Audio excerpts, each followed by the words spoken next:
open interest contract that gets added for that particular strike, for that expiry, for that underlying. Now, when there is another person writing a new contract, that becomes the open interest contract becomes 2.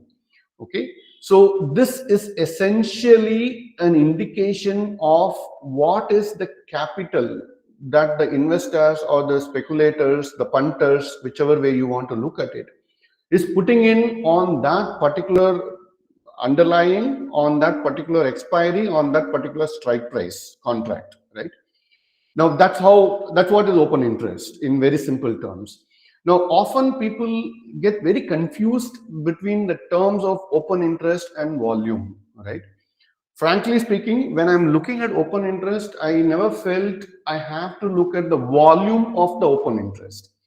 I mean, there might be some interpretation that somebody may draw over and above the interpretation that one can draw on open interest, but still I found looking at another dimension of open interest with the volume just makes it a little bit more complicated. In simple terms, volume is, let's say that there is a contract between two individuals, A and B, and that is open interest contract 1. And then there is another contract between C and D. Now that becomes open interest contract 2. Now let's say that for the contract between A and B, which is one open interest, on a given day, B decides to close his transaction. B decides to square off his transaction, and B squares it off with, say, F, right? Now the contract, the first contract is between A and F, and the second contract is between C and D, right? Now the open interest still remains the same. It is still the 2. However, because there is another transaction that has happened, the volume goes up by 1. So that's how the difference between open interest and volume comes into the play. Now, for all practical reasons, I think just from a cash trader standpoint, to understand what open interest means when you look at the screen of open interest, I think just understanding the open interest and the number of open interest on the strike, that much is enough. You don't really need to look at the volume. Now, I'll just quickly go through the slide. It's pretty clear. So it's a total number of outstanding contracts for a given underlying, for a given particular strike, for a given particular expiry day. Now, obviously for future, there is no strike, right? Future contract is future contract. There is no strike per se about it. But nevertheless, open interest is there on the futures contract also. Though when you go into any of the options trading platform, they show generally for the strikes individually, right? And both when a buyer and a seller are initiating a contract, it is counted as one. And this is just an indication of where the bulk of the capital is flowing in. So when you look at a particular strike which has the maximum OI, you can guess, or it's reasonably a good guess to make that that is the strike where most of the punters are betting it as a critical level. Rising OI means more fund is flowing in, and a change in the OI indicates what is the dynamism that is at play. Okay, what is the dynamism that is at play with regard to that particular strike? Okay, now I'll cover it a little bit in detail as we go along. For now, just understand this perspective. Call writing is when there is more OI on a particular strike, when there is more OI on a particular strike on the call side, right?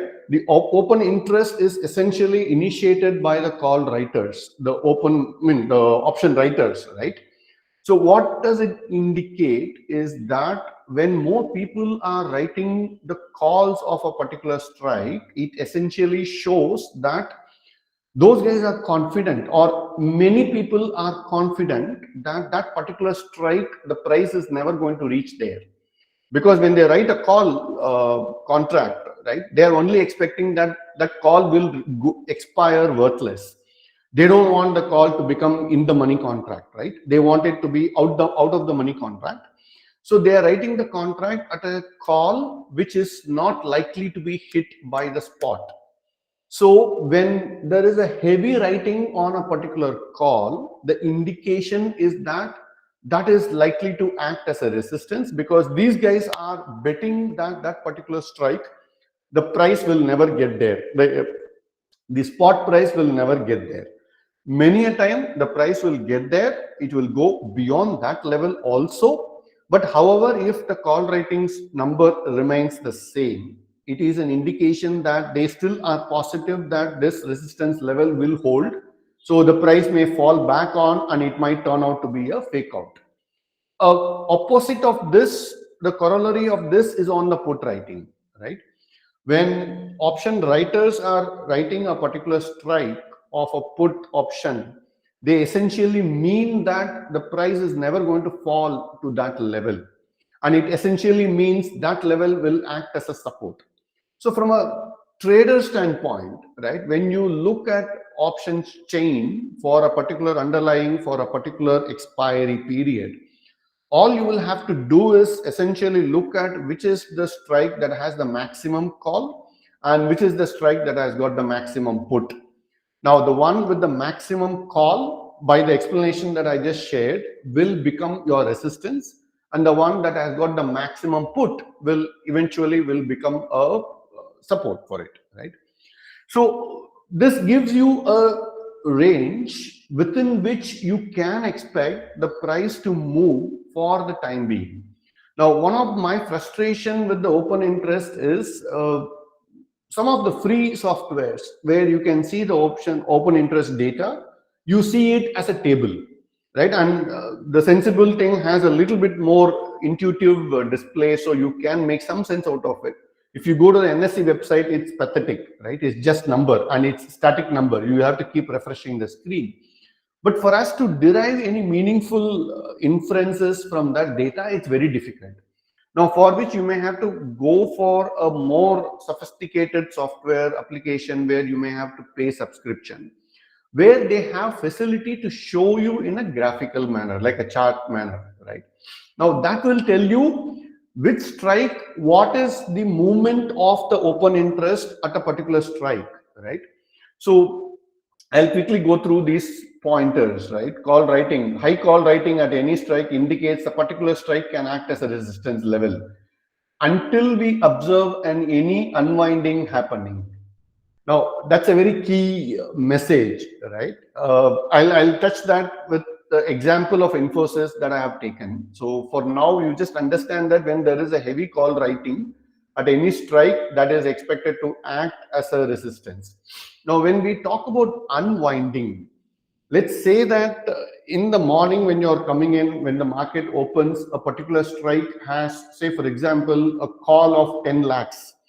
And another strike, for the same strike, let's say the put was 1.2 lakhs. It's clearly indicating that the call writers are overwhelmingly strong. The put writers are not strong, right? They are 1.2 as against 10 lakhs, probably, right? Just as an example.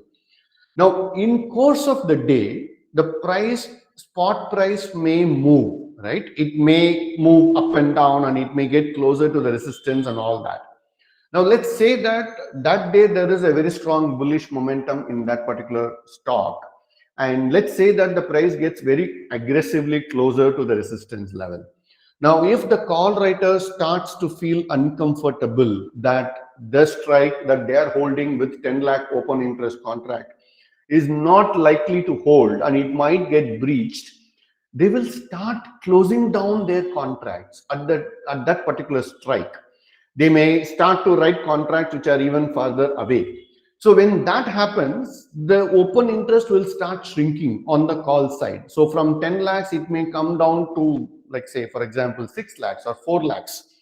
Now, that's an indication that the call writers are losing their grip. Now, let's say at the same time, some more people are coming in and saying that, okay, this particular resistance is likely to break. So if people start writing more put for that same strike, and from 1.2 lakhs put, if the put moves to say 4 to 5 lakhs, right, the probability of the breaking of that level becomes that much higher. So the way how I have seen people using it and the way how I tried using it is, you take a particular critical level by the price action, you take a particular critical level and you consider that level as a resistance, right? Now let's say that the price, and you go and look at what is the status of the open interest for that strike, where is the maximum open interest for that particular strike, and that gives you a additional confirmation, right? If you believe the stock is ready to break out, and at the same time you see that the call OI is shrinking, it's falling down, and put OI is increasing at the same time. Not necessary it should happen always in synchronous manner. Not necessary when there is a drop in the call OI, there has to be a rise in the put OI. Sometimes the call OI may stay there, but the put I may increase. And sometimes the put I may be low, but the call OI may fall. So all of these permutation combinations are possible. But if you look at it, if you notice there is a call unwinding happening on a particular strike, which you believe is a level on the spot as a resistance level, the chances of that breakout working out is higher. That's the ultimate summary of this whole thing, right? Now, at a standalone basis, I have seen some people using this data to trade in the options of a particular strike. They will generally do a strangle where they sell one or two strikes away from the call that has the maximum OI, and one or two strikes away from the put with the maximum OI, and they stay there until these two levels get changed, and until the sold call and the sold put gets challenged. They will keep that particular combination, right? They use the OI data alone as a data point for them to derive at the strikes at which they have to sell. Now it's up to the individual who feels confident of doing it. In general, I will not be confident enough to take a trade purely on the open interest data basis alone, right? On a standalone basis, it does not provide a great level of indication what one can derive at it. However, this can be a good value addition for us, right? Let's say there is a breakout happening, and with the breakout happening, you suddenly notice that particular call has the particular OI strike has a call unwinding happening, and it just gives you the confidence that the breakout is going to hold. Now, let's say on the other hand, you took a breakout trade, the breakout happened, you are sitting in a marginal profit, but the call OI has not reduced and the put OI has not gone up. Now, that's a very clear signal that this is not likely to hold. The breakout is not likely to hold. So you may actually book your profit, take a little bit of the profit and walk away from it. That's how I've seen many people using it. Not found a very high degree of predictive value in this open interest because of the dynamism at which it moves, right? This data moves really fast.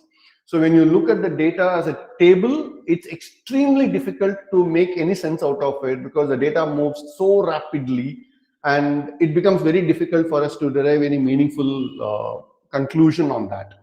And a status on any day can change within the day several times either way. And so I didn't really find it very useful for a cash trader, and more so for someone who is a trend following positional trader perspective. But just not to get into the nuisance of breakouts failing and all of it, I try to avoid trading any FNO stock, right? So in simple terms, when you see a price increase and at the same time when you see open interest for that particular strike also increases, it's a clear sign of a long build-up. There is a bullishness prevalent in the stock. And likewise, when you see a price is falling and the open interest is increasing, that's a short build-up.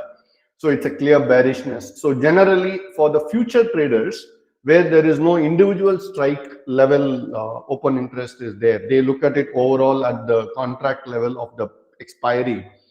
This is what they look at, right? Short build-up, long build-up, short covering, long unwinding, all of that data. They use it to trade on the futures level, right? And even I have noticed in a given day, during the day, these dynamics can change, right? You will see at some point, you will notice there is a long build-up, and in no time, if a particular level is not holding up, you may suddenly start to notice there is a long unwinding. And while you are noticing there is a long unwinding, it may again shift to something else, right? So it's fairly difficult to use this as a data point in its isolation for us to be able to take a trade. Just so that it helps to understand, I opened Infosys option chain. Now I'll just take a brief pause.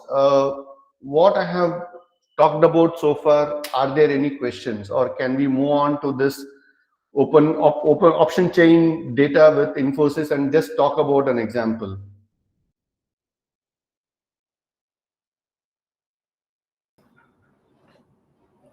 Yes, Bhaskar ji, I guess that would be good option. While want to, sorry, anyone else have any question? Okay, thanks, Sunilji. I'll quickly move on to the, see, just for a simplicity's sake and just for everybody's understanding, I picked up Infosys, right? Infosys results are expected in another couple of days' time. And this is one of the stock which has a fairly a good liquidity even on the options side. So it is fairly traded on the option side also, stock options also. So let's say, for example, this is the Infosys option chain, right? And today Infosys closed at 1423. So now Infosys has, I mean, these are the strike prices of the Infosys stock, right? Stock option.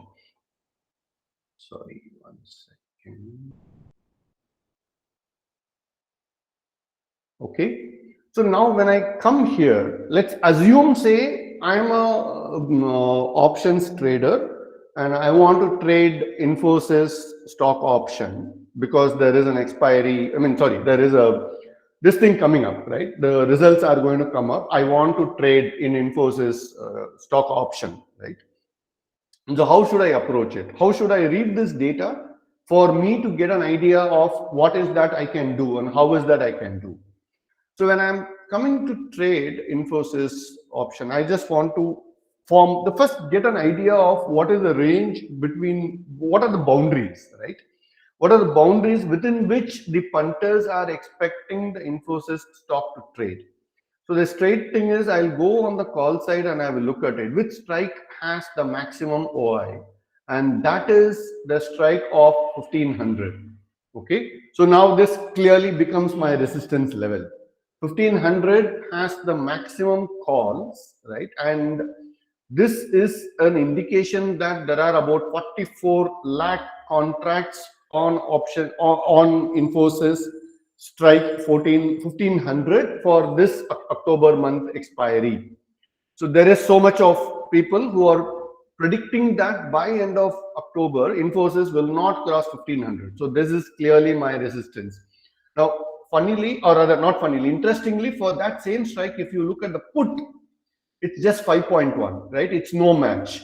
5.1 lakh contracts as against 44.9 contract. And even more interestingly, there is an addition of 36.7% of the contract has been added today. Whereas on the put side, it's only 5.5, right? So it's not only that the call writers are overwhelmingly strong for that 1500 strike.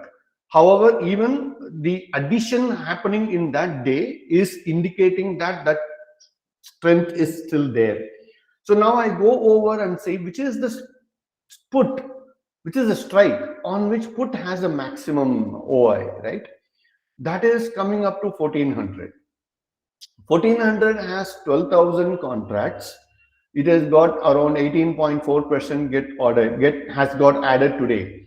However, calls are 15.2. So call OI for 1400 is higher and the addition is 5.5. Now, this is a little bit interesting, right? Like, no, ideally 1400 is supposed to act as a support, not as a resistance. But 1400 has more call OI written on it than the put OI. Okay. So what does it mean is there are 15.2 lakh contracts where punters are betting that this 1400 itself will act as a resistance by the end of this month. It's not going to act as a support, but it's going to act as a resistance, even though currently the spot is 1423. So can we say that the option chain data indicates there is a bearish sentiment prevalent that Infosys may fall below 1400. The indication as of today, the snapshot as of today indicates that. Now, let's say, for example, come tomorrow morning, Infosys not just only holds 1423, but let's say that it moves to 1440. What will happen to these 15.2 contracts, right? 15.2 lakh contracts. These guys have written a contract which is going to expire in the money, which means they will lose very heavily. So either they will have to push the price below 1400 or they will quickly book their losses, close this contract. And when they close this contract, what will happen is that the 15.2 start to fall, right? When 15.2 starts to fall, naturally the strength of that level as a support gains more. Now, on the other hand, let's say that Infosys tends to go towards 1400, then these 12.2 lakh contract, the guys who have written this 12.2 lakh contracts, they will start chickening out. Because if Infosys falls below 1400, they are at the risk of losing their money. So they will either keep up that 1400 level and try to push it higher, or they will try to close that contract. So now that we have formed this level with the maximum call OI and the maximum put OI, all you will have to do is come tomorrow morning, just look at what is happening at these two levels, right? If you can read what is happening at these two levels, right, you will automatically get a hang of it, right? Let's say, for example, this 15.2 starts to shrink. It comes from 15.2 to 13, comes to 12, comes to 10. If you are going long, 1400 is not a bad idea, right? You can go on 1400 strike and you can buy a contract and you can sit, because you are seeing that there is call unwinding happening, right? When call unwinding happening, it is actually a bullish sentiment, right? So then you can say that, okay, more calls are getting unwound. Now there is a possibility that this may go up and this may move higher, right?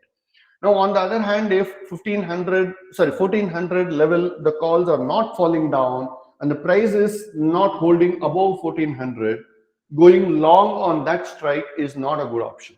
You might as well have to look at some other level, right? You might as well go and sell 1500 because that has got even higher call. So the chances of that level getting broken is much lesser. So this is in summary how one can interpret the option chain data, and this is the level at which you will be able to derive some meaningful information. Let's say that you are not even an option trader, you are just a cash trader and you want to trade purely on price action. And let's say that you see that 1400 is a crucial resistance level and you want to go long on that particular 1400 level getting broken. There is a breakout. It should have happened because the spot closed to 1423 today. So tomorrow you want to buy on the breakout, you can observe what is happening in these 1400 level. What is the change that's happening between the call OI and the put OI in this? And if you notice there is a bullish indication, you go for it and you buy the stock, right? Even in the cash. And if you don't see that, you don't buy it. So those are the ways in which you can interpret this data and you can basically do your planning. However, my personal opinion is, given this data changes so dramatically and so drastically, if you want to really do this analysis and trade on the basis of it, pick few stocks and more so specifically go to Nifty and Bank Nifty, try to do these analysis and try to find out, get a feel of it yourself, right? And once you gain some confidence, then you can come to trade in stocks, but limit it to stocks where there is a good amount of liquidity. Because as you go into stock option, there are many FNO stocks. There are, if I'm not wrong, there are more than 200 stocks which are traded in FNO. But not all 200 stocks will have liquidity at all strike for all expiries. So even a very liquid stock, if you are going to go for a far away month, you may not find liquidity in all the strikes. So even though you may do a good analysis and you may want to take a trade, you will suffer a lot because of the lack of liquidity. And because there is a lack of liquidity, you may suffer slippages. And because there is lack of liquidity, even though you may get a very perfect analysis of it, you will not be able to convert that analysis into profits, simply because there isn't enough liquidity and there isn't enough of contracts for that analysis to be of any substance. So if you still want to do this trade, I will suggest stick to the top 10 or 5 stocks, right? Like, no, specifically start with the indices, Nifty, Bank Nifty, and then you can look at stocks like Infosys, TCS, Reliance, HDFC, and Bajaj. Stick to these stocks, right? Don't go beyond that. And to a large extent, the guys that I have known who actively trade in option in stocks or other stock options, they limit themselves to a very small number of stocks on which they trade. They do these analysis. They have sophisticated software where they can see this coming as a graph and not as a table. And with that graph, their analysis is much more quicker, their analysis is much more sharper, and they are able to take trades at a far more confident level than what one can get by looking at this data. So I'll take a pause here. Any questions? Anyone else want to add any other points?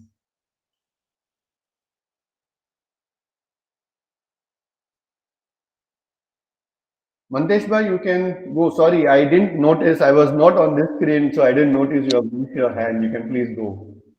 No issues, no issues. No, first of all, I would like to thank you, all of you, because even though I was not a part of that communication uh, in on Momentum Traders Group, that you took it forward, that discussion, and then you made it happen, even though I was not a part of that. And that's actually I wanted, from a group members, even though I am not a part, or I am a part, you as an people can make a small groups and share your knowledge to each other. And I think I can see that the purpose of creating that group is slowly getting materializing. So I'm so happy for that one. Thank you Yeah, so much. and for that, thank you very much once again.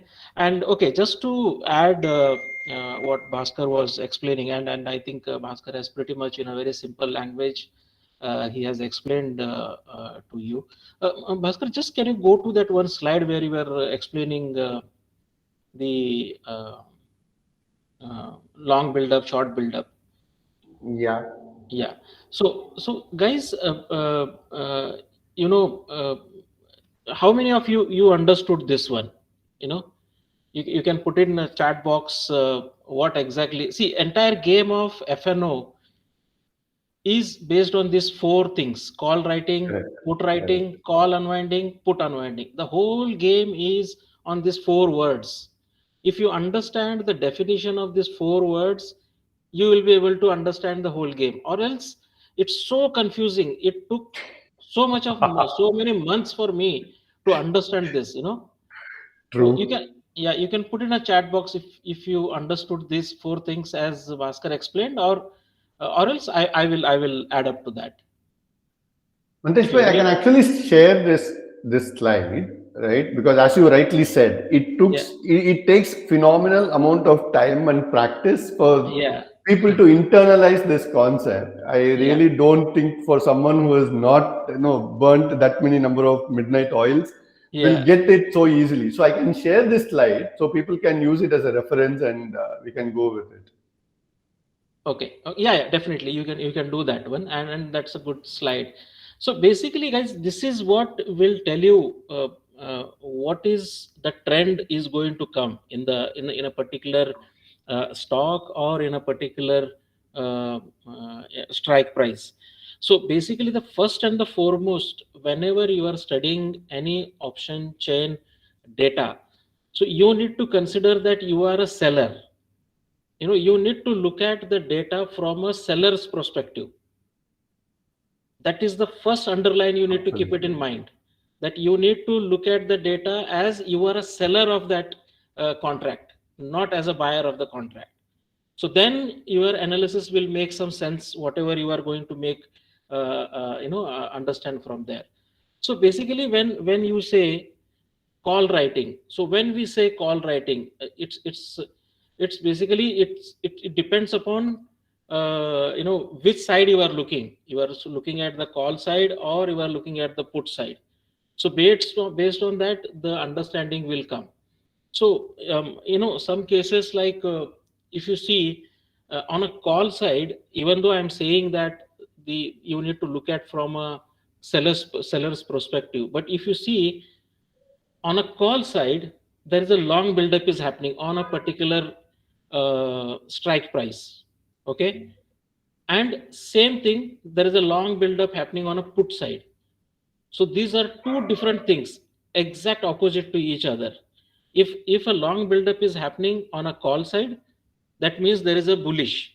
Means the people whosoever has done a long buildup on that particular strike price, they are thinking the price will go above this price. That's the reason there is a call buildup is happening, long buildup is happening.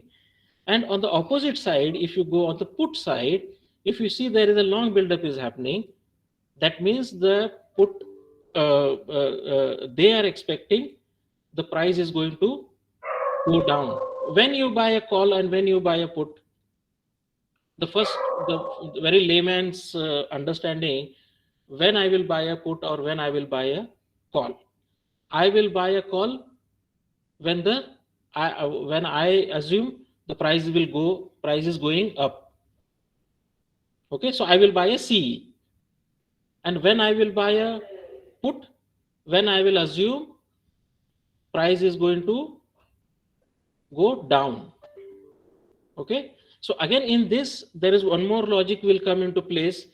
Why people, you maybe heard that some traders will say कि मैं सिर्फ buying करता हूँ, I just do buying, I don't do any short selling.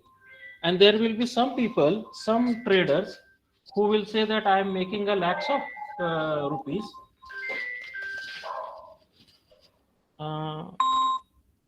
There will be some traders who will say I am doing a lakhs of rupees, making lakhs of rupees from the market, but I am just doing shorting. I build only the short positions, I don't buy. So in that there is a logic is, usually if you see you will need a less money to buy any call or any put. So to give an example, say like if you want to buy one lot of Nifty, okay, so you might need around 6,000 to 7,000 rupees to buy one lot of Nifty. And if you want to buy a one lot of put, same 6,000 to 7,000 rupees. But if you want to short one lot of Nifty, then you will need more than 1 lakh rupees. Okay, and if you want to short a one lot of put, you need 1 lakh rupees, more than 1 lakh. I think 1 lakh 5,000 or 1 lakh 6,000. So usually, if you see the people who will have a less capital, they will be doing a buying because because of this the premium what they are paying. And usually these people who will be shorting, they will be the big people, the big hedge funds, big financial houses.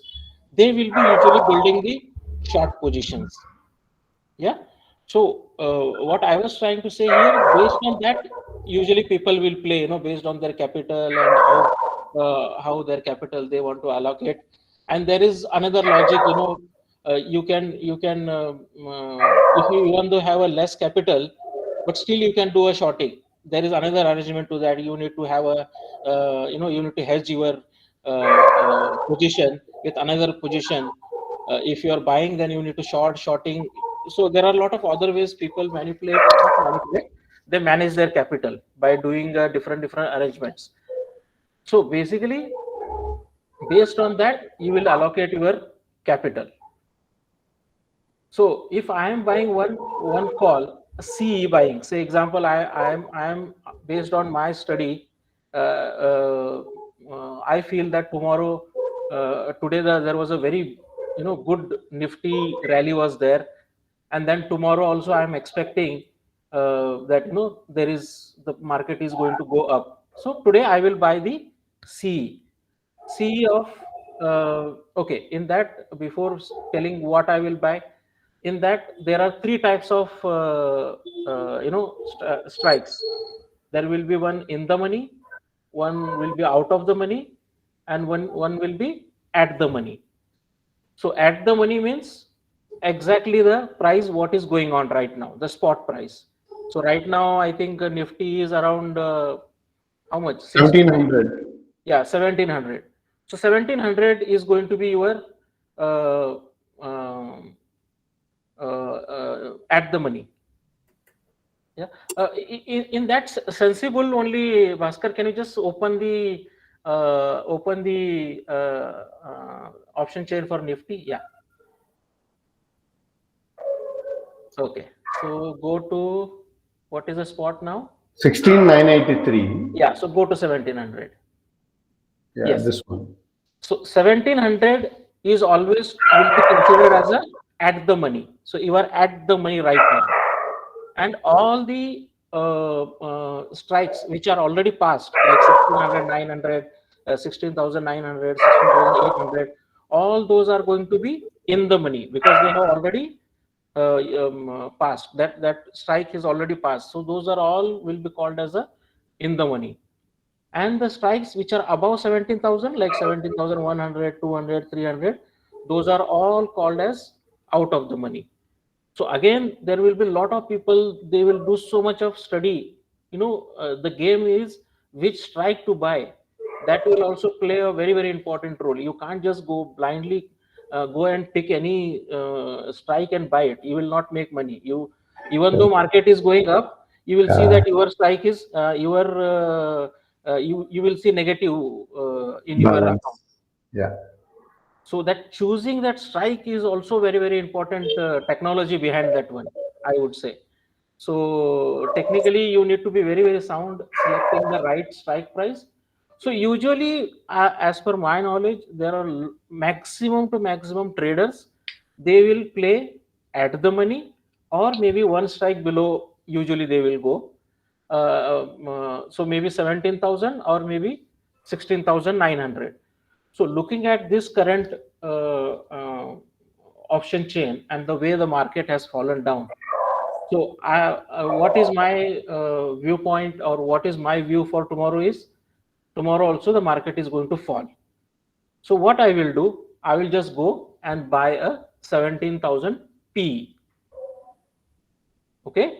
So usually you will buy a PE when the market, you predict that market is going to fall.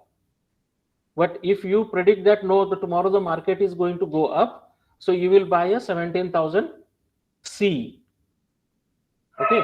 So, but looking at the current option chain data, if you see at the 17,000, there is huge, call rating has happened. So I will buy a P of 17,000. So that's how my view will be there. So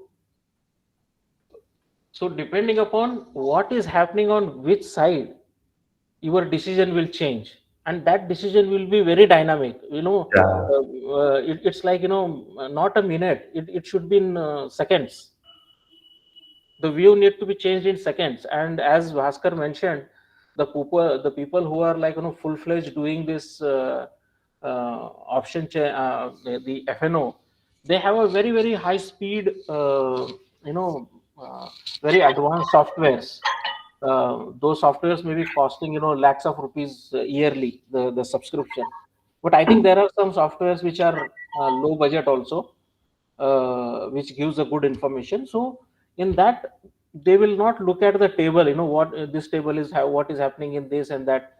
There will be a representation in terms of the graphs. The graphs will tell you that in which strike, whether the long buildup is happening or whether the short covering is happening, or whether there is a where the short buildup is happening. So all that is shown in a graphical form. So that will be much more easier for you to understand immediately, to catch which strike. Immediately go and buy a which strike.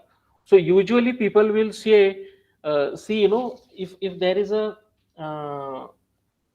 covering is happening. Either it is a CE side covering, or maybe the put side covering. So today, if you see a very classical example, there is a huge short covering was happening on the put side. So what is the meaning of that? So see, put means that is your support. So like example, somebody is having has done a huge put writing at 16,900. Okay. So what he is thinking, market will not go below 16,900. That's the reason he has done a huge put writing at 16,900. But if you go and see today's option chain, all the people who were on a put side, 16,900, 16,800, everyone is just covering their position. If you see this, all this, you know, if you see this put side short covering was going on. So the people who were on a short, on a put side, they were all afraid now, because they feel that the price is going to go below 16,900, 16,800. So they were covering their positions. So whenever there will be covering will happening, whenever there will be somebody will be covering their positions, that time you will see that the premium price will increase drastically. Like every candle will be like running like anything, because there will be thousands of writers who will be covering their positions. So, if you see today's last, maybe I think 1 hour's data, there was a huge short covering was happening. If you, 1 minute. Okay. You want me to open Nifty chart? No. I will share. I will show. I will share my. I can share my screen. No. I think so. I'm not sure. Yeah. I can stop sharing and you can try sharing. I think it should be possible. Yeah. Yeah, I've done that. Okay. Let me see. Window. This one is window. Okay. Yeah. And in the meanwhile, Sandeep and Manish, just please hold on. We will come to your question. Let Mantesh Bhai first finish whatever that he is sharing so that the continuity is not lost. Yeah. Can you see my screen, guys? Yes, we can. Yeah. If you see this, this is what I was telling you.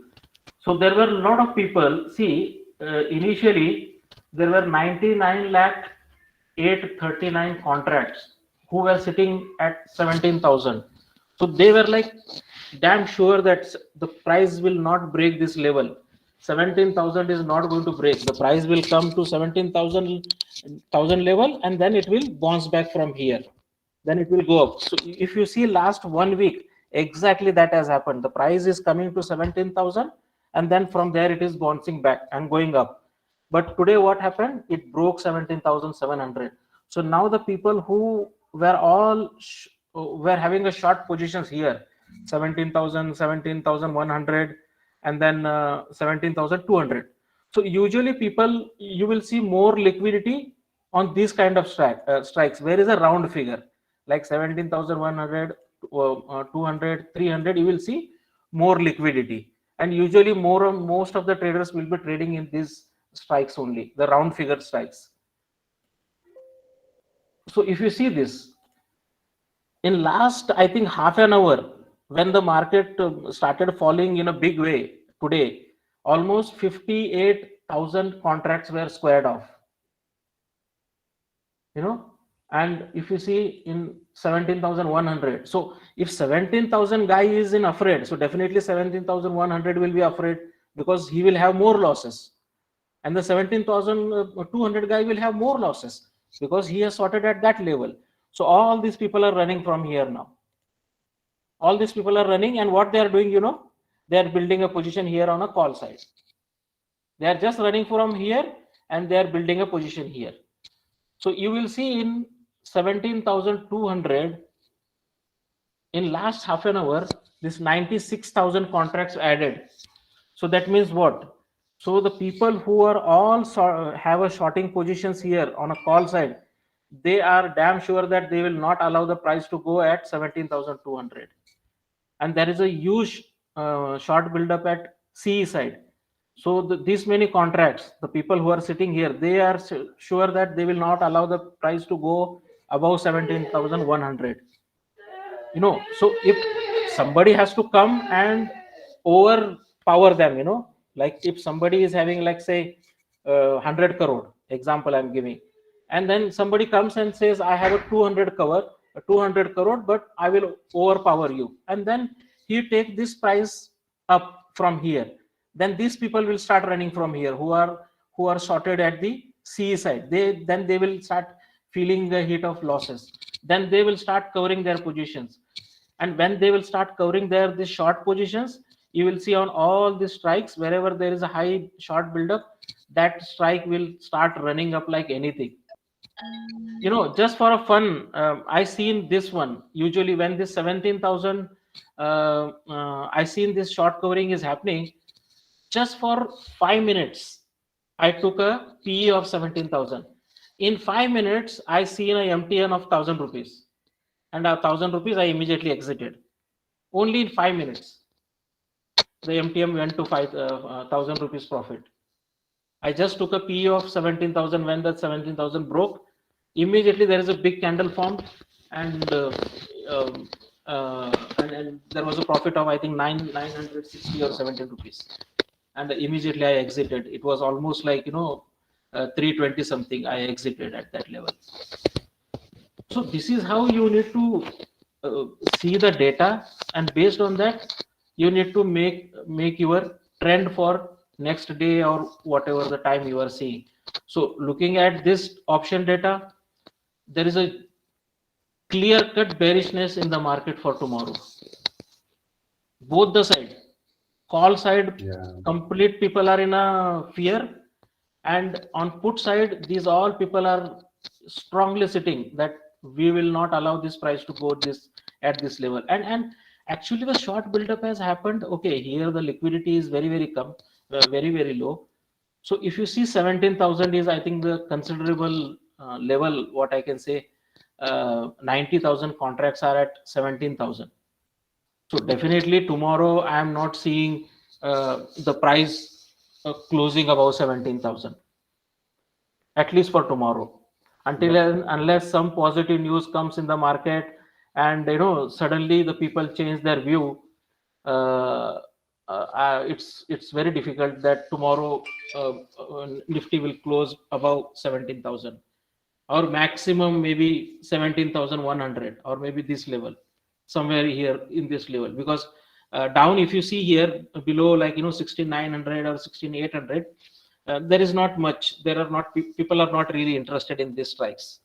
They are interested till here, 17,000. So this is what is the worry for tomorrow, guys. Yeah, Thank you, that's Bhaskar. thank you, sir. This is really very well done. I mean, and thank you so much for all the contribution that you have been making, particularly for this group. Really, really appreciate it. Sorry, Sandeep bhai, you had some question, right? Yeah. Sandeep bhai and Manish. Well, my question is answered by Mantesh bhai. I just wanted the Nifty view to Excellent. make it. Excellent. Excellent. Thanks, Sandeep bhai. Manish.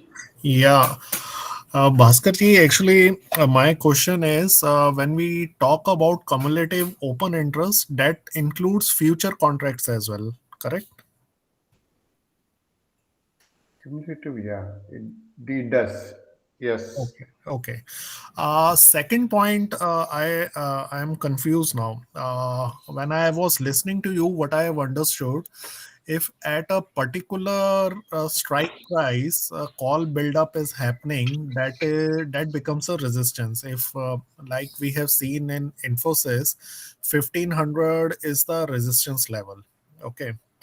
And similarly, and now when we were seeing in Nifty, I think at 18,000 it was showing the strike price, wherein a strong buildup is being shown on the call side, and that is a very good resistance level. Same thing on when we say put side, that is a support for us. But Mantesh Bhai, during his, when he was sharing his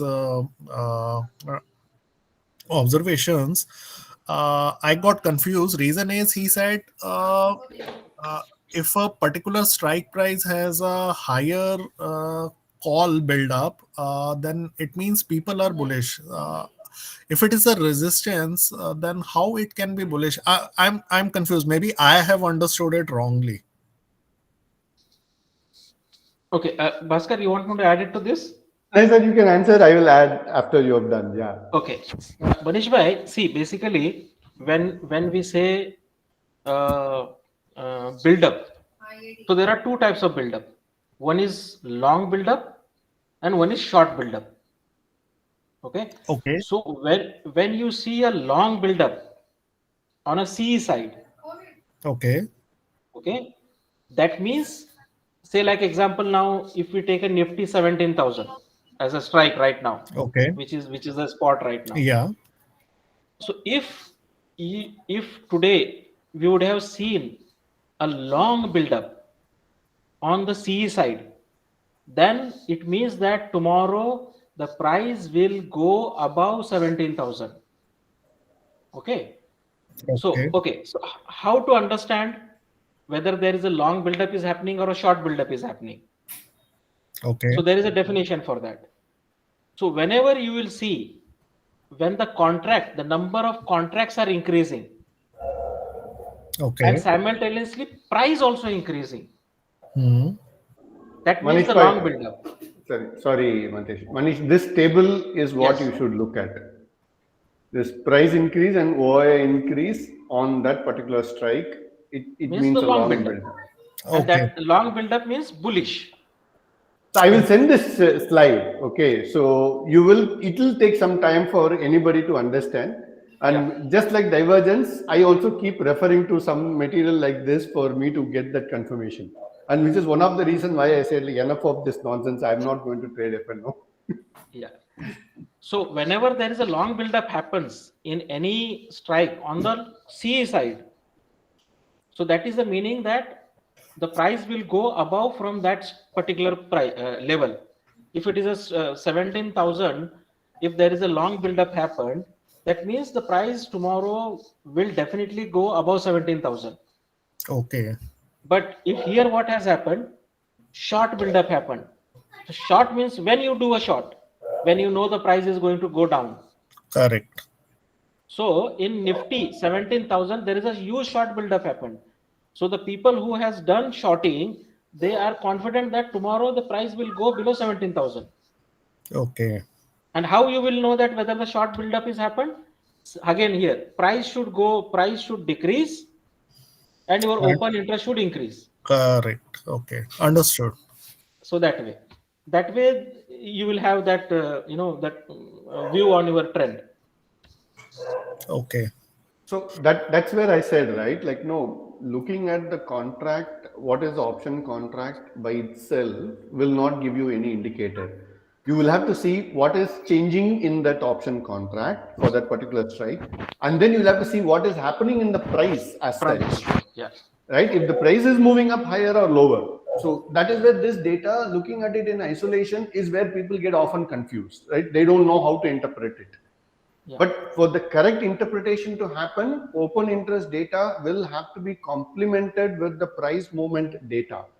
And then you form your opinion. See, end of the day, for a simplistic sake, they put up these two in different data together to give you a view of long build-up, short covering. So then you know which way to trade, right? When you say long build-up, you are not going to think second, you will go long. When you say there is a short build-up, you will at least not go long, right? Like even if you don't go short, you at least will not go long. So people look See, at... Sorry, yeah. Yeah, sorry, Bhaskar, go ahead. No, I'm saying people use this table kind of a data at a particular option level to then decide. They won't just look at the option interest data alone. Yeah. Understood. And you need to, this data, you need to correlate with the chart. So you need Price to study action. the technical also, price action. Yeah. How you can do, say like price is going up. Okay, so say like 17,000, now the price started going up, say like 18,000.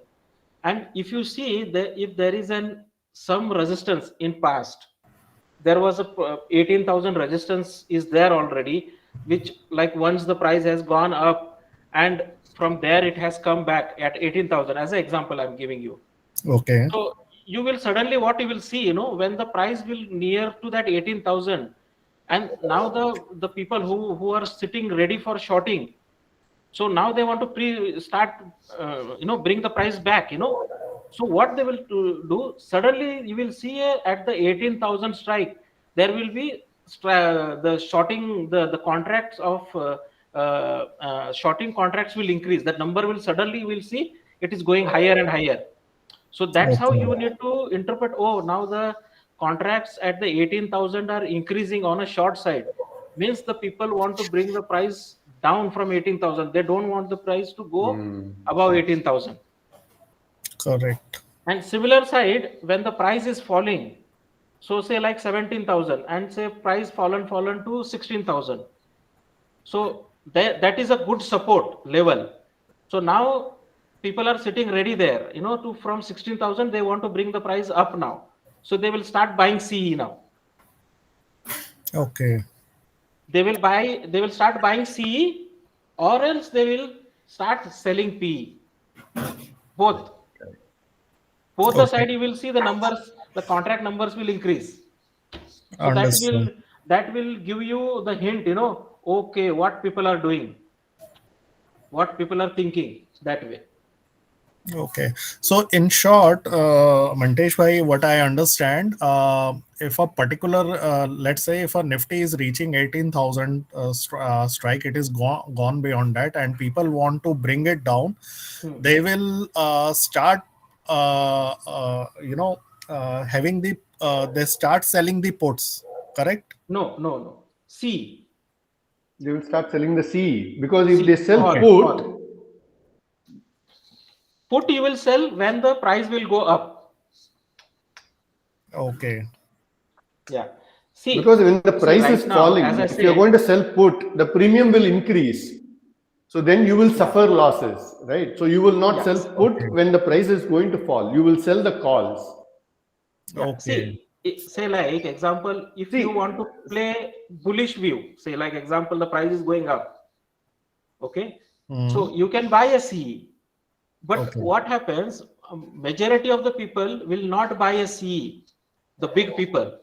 They will sell a put, because they will have an advantage of theta decay there.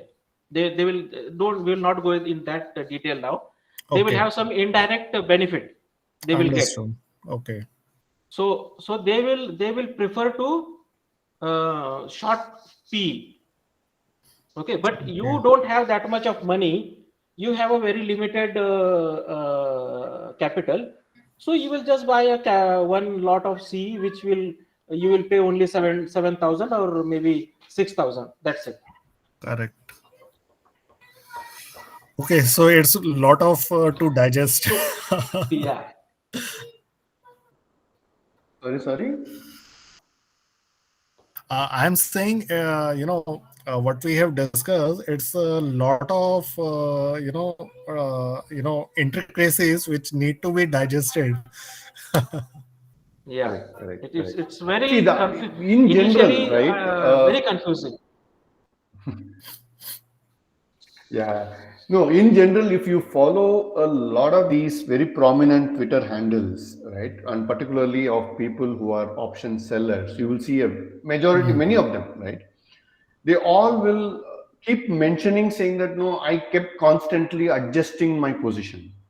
Okay. So what it means is they have a strategy. Based on the strategy, they have sold some call, some put, and then they keep adjusting, right? Like, no, so now when they talk about they keep adjusting, essentially all the summary that Mantesh Bhai was talking about, they will do that analysis, and accordingly they will keep shuffling their positions, because ultimately they have sold what is their view, right? If the market is going to go up, they will sell the put. If the market is going to go down, they will sell the call. But depending on, once they have taken this position, depending on how the market subsequently moves, okay, they will quickly keep adjusting it. And let's say, for just as an example, right, I'm picking up what Mantesh Bhai was talking about. Let's say that 17,000 somebody is bearish. They think 17,000 market will not hold. So today they will sell the call of 17,000 because they are very bearish, right? Now let's say that tomorrow market goes to 16,800 and the bearish sentiment still remains. What they will do is tomorrow they will sell 16,800 call because the bearishness continues, right? Now during the day, let's say that suddenly the sentiment changes. Now from 16,780, it's coming down to 16,900. They will quickly close out that 16,800 call and they will start selling the put of 16,500, right? So they will keep shuffling their positions in this way so that they are able to make the maximum profit and capitalize on what is the price movement that it's doing. This is what the adjustment essentially is. So you decide a strategy and then you look at what is the data critical for your strategy, which will impact your profitability. And then you do your adjustment so that your profitability is not impacted. That's how they do it. Sorry, I think Prem Vadan had some questions. Yes, sir. Basically, what I wanted to say is, since you have the Sensible, so there itself, you can directly show, build a strategy, and if you say like, No, unfortunately, I don't have the subscribed version. I just went to Zerodha and I picked it up. And as I said, like I'm not an option trader, so I'm not. Okay. I've not really spent much of time learning Sensible. I mean, anybody like there you have the option of, I think under analyze, I think there is the option of. There has to be. So you have to go for a paid subscription. It's not available in the free subscription. That's what I meant to say. I am seeing some comments. Rajatyam, how do we go about learning about this?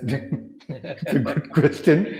If you want, I have lots of books I can share. Read about it. Good luck, right? If you still are motivated to do this, good luck. I somehow could never convince myself going ahead with it. And one more Sunil thing, Bhai says big and- no for beginners. Absolutely. And one more thing, Bhaskar, one very Yes, sir. basic thing, and it's a funny also. When you when you take a shorting position, so your profit is capped. Okay, so like example, current premium say 100 rupees. Okay, so 100 rupees into 50. So how much? 5,000 rupees for one lot of Nifty. So if you short one lot of Nifty, so 5,000 is your maximum profit. That is capped. Correct. Whatever happens in the market, you are not going to be, your profit will not go beyond 5,000. But if that your analysis goes wrong, then your loss is unlimited. Your gain is only 5,000 in shorting, but your loss is unlimited. It can be anything. It can go in lakhs. Okay, but on the other side, when you are buying a put or selling a put, so let's say like example, again, I will say you purchased one lot of call, you paid 5,000. So your maximum loss is 5,000. Whatsoever happen in the market might fall 1,000 points in a day. Your loss will be maximum 5,000 rupees. And your profit is unlimited. Whatever the Nifty goes up, your profit will go on increasing. So this is the difference between put and long and short for your information. And it's just not. I mean, yeah, you made it very simple, right? Yeah. The first few instances when I tried even buying put, right? Forget about shorting and all that. Even buying put, I realized you need a different psychology to play on the short side. Yeah. It's not easy for cash traders, long only cash traders who are used to going long. Taking a position on the put side, it becomes very difficult. Sorry, I think Sandeep had some question. Yeah, basically, I wanted to ask, as we are being like, I am a cash trader. So, being a cash trader, what perspective? How should we look at the data to analyze our trade, or like at least have a view ki, acha, where the market is heading and what should we do? Okay, so if you are a cash trader, and you are trading FNO stocks, okay, picking up on the example that Mantesh Bhai said, let's say, for example, tomorrow you want to go long on Infosys because you have a bullish bias. You do the price action, price volume action on the chart, and you feel it is bullish, just as an example, right? You can come to this open interest chart. You can see which is the strike where there is maximum call, which is likely to act as a resistance. And then you see what is the price doing it around the spot at that level. Okay. And if you see there is a breakout happening, you come to the option chain data and see what is happening, whether there is short covering happening or long unwinding or long build up, what is happening there. And with that information, you can take a call whether you want to buy the breakout or not. Now, what I have observed is typically what I do is I try to buy as a preemptive breakout. I don't wait until the breakout happens. I try to buy before the breakout happens, right? Now, let's say that you are doing something similar to that. Now, when you enter in anticipation of a breakout, and then when you see a breakout happening, you need to observe the movement in the call OI and the put OI to confirm to you that the bullishness is still there. Now, let's say that there is a breakout happening, but there is no confirmation from the OI perspective that the bullishness is still there. It's better for you to book your profit and get out of it, because it may always reverse. Okay, it may always reverse. And there are times when a breakout happens, it holds that level for an hour or so, and then it goes down, right? And because during that time, you would have seen that there has not been much of bullishness building up on the call, on the open interest side of it. Now, there have also been instances when it breaks out, there is nothing change happening on the OI perspective, but the breakout holds. Right? And then suddenly you see that all the call writers are winding up their contract, and suddenly you see a lot of those guys who sold the contract are now selling the put. Now suddenly that the bias for the breakout is becoming stronger. So in which case you can add more positions. So those are the ways in which you can do it. But as I said, right, like no, I generally not want to take this hassle. I straight away avoid trading in any FNO stock. So Sunil bhai, if you are talking about absolute beginner who wants to learn FNO, okay, I would strongly recommend go with the Zerodha's Versity. Okay, that it gives a very good basic understanding of options, learning options trading, FNO, and all of stuff. And subsequently, I have truckloads of books. I'm not sure which book you would need. I can probably put it on the group, one or two of those books which I have read. I found them useful. Every book will talk different strategies and different ways, but ultimately it all depends on you learning one particular strategy or maximum one or two strategies and knowing it in depth. More importantly, knowing what factors influences your strategy. What are the aspects which will bother your strategy? And then you plan your trade accordingly. And I'm sorry, while we were talking, I saw somebody had put in a question on IB, right? Implied volatility. That's a huge area. There are people who trade purely on volatility as a strategy itself. So it's a very vast area. Probably we'll have to take it offline, and I can share a little bit of what I know of on that. Aman says, I won't do this for another year at least. We'll just try to learn and happily keep on doing cash trading. Absolutely. I agree with you. My simple take would be that get a strategy in cash trading, like you can do it at the blink of an eye, right? Like, no, with a muscle memory, you are able to trade a particular strategy, particular setup in cash. And once you have brought that level of specialization, then you can lift that particular setup and try to see if you can follow that in the option space, do a lot of back testing, do a lot of forward testing, do some level of study on it for a few months together, and then you gain confidence about it, then you can do it. Otherwise, even simple breakout trading, you can do it in the cash and you can get away because the lot sizes are smaller, right? You can buy 10 Infosys shares. Once you go into the options You don't have a choice of 10 shares. You have to buy the lot. And I know the first time when I got into options trading, I was very excited because there were stocks like Vodafone Idea. And if I'm not wrong, that time the lot size was something like 40,000 shares. So I was like, wow, if I get the direction correct and if I make 1 rupee profit, even if it moves by 1 rupee, I'm making 40,000 rupees profit. But then this same works the other way also, right? Like, no, if one day Vodafone Idea goes against me by 3 rupees, I will straight away lose 1,20,000 rupees. Do I have that appetite to bear with so much of loss?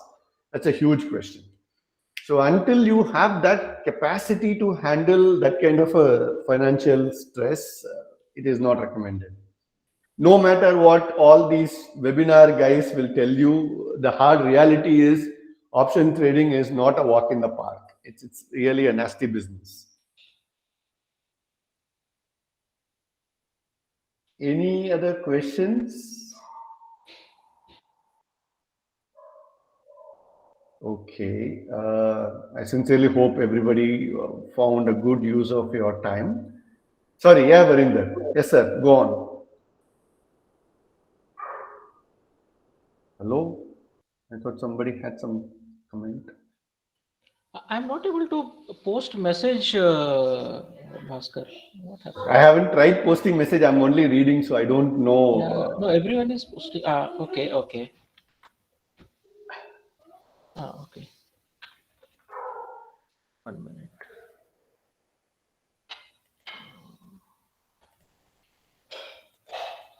Okay, so if there are no questions, thanks to all the 20 odd people who took your time to join. I sincerely hope I was able to give some perspective. More importantly, if this gives somebody a reality check of what option trading is, and by that you are going to be a little bit more careful and you're not going to risk your money, I think the time is well spent. Nevertheless, really appreciate all of your time, and thank you so much for taking your time.